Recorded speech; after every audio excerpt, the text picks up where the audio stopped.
Hey everyone. Today's book talk is focusing on novels in verse. Even if you're someone who doesn't typically feel like you enjoy poetry, you might enjoy some of the books that we're sharing today because they are stories that are told in that verse format, not necessarily rhyming. But of course, we've got lots of books in the library that are poetic and are poetry books. You can find those in the nonfiction section in the 811s. Today, though, because we're looking at the novels in verse, a lot of these are going to be found in our realistic fiction section. Before we get to those, a quick introduction to, some poetic form. Hi,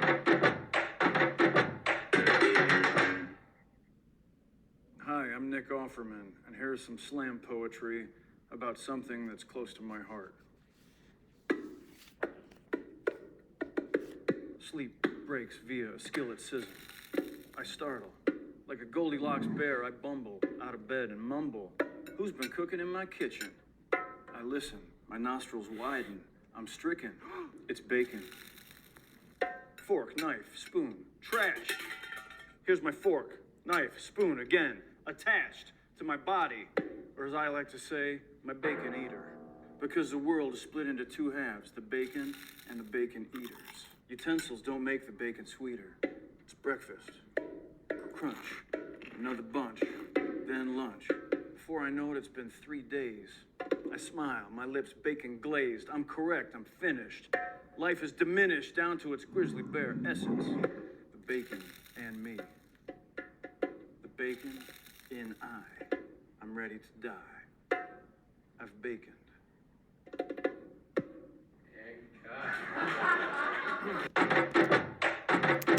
So inspiring. All right, the first book I'm sharing today is Long Way Down by Jason Reynolds. Of course, if you've read any of his other books, and I believe many of you have, you know that this one is one of his best. Our main character, Will, is 15, and he has just taken his brother's gun from his brother's apartment, shoved it in the back waistband of his jeans, and has hopped on the elevator from the top floor and is ready to ride the 60 seconds down to the street level. Will knows that his brother has just been murdered and is ready to go and seek revenge on the person who did this to Sean. Will doesn't know any other way to handle this. That's how he believes he needs to take care of things. With Sean having been killed, he knows or thinks he knows exactly what happened, and he believes that the only way to make things right is to go after the person who did it. Well, what Will does not know is that after getting on the elevator at the 7th floor, at every floor as the elevator drops, someone is going to get on at each floor when the elevator stops. Someone connected to his brother is going to get on, and they're going to give Will a piece to the bigger story, a story that he doesn't actually know all the pieces to. Read this book. It is an absolutely fabulous read. It's one where Will is going to have to kind of come to terms with what might have actually happened and force him to decide what is going to be the thing to do in this situation. Street Love by Walter Dean Myers. If you're familiar with Romeo and Juliet, the idea of star-crossed lovers, two people meant to be together and yet they are forced to stay apart due to circumstances in their life. This brings the story to a modern-day version. We've got Damien, a character who has everything going for him. Life seems to be just headed in the right direction. His family wants him to date Roxanne, because she too has kind of her life all set up and set to go. But he falls instead in love with Janice, whose life is really kind of messed up. Janice tells Damien that really he should go with Roxanne. She sees that would be the easy path for him, and yet of course she has very strong feelings for Damien as well. Find out what happens in this story where the two of them fall hard for each other and how they're going to make that work, or if indeed it will.